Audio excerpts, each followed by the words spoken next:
ఎదురే అడ్డే ఉన్నా ఆగేది లేదు ఎవరా పాలనుకున్నా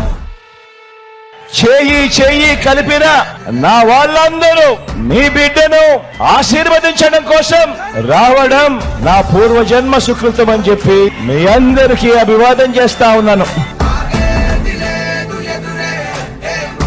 మే 13న కురుక్షేత్ర యుద్ధం జరగబోతా ఉంది. ఈ ప్రచండాలందరినీ ఓడించేందుకు నేను సిద్ధం.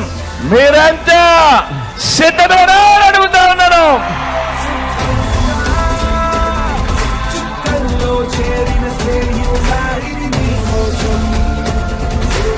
ఈ సిద్ధమని లేసే ప్రతి చెయ్యి, ప్రతి గుండె ఏమి చెబుతోందో, మా ఇంట గత 5 ఏళ్లుగా మంచి జరిగింది అని చెప్పి ప్రతి గుండె చెబుతా ఉంది, ప్రతి చెయ్యి చెబుతా ఉంది.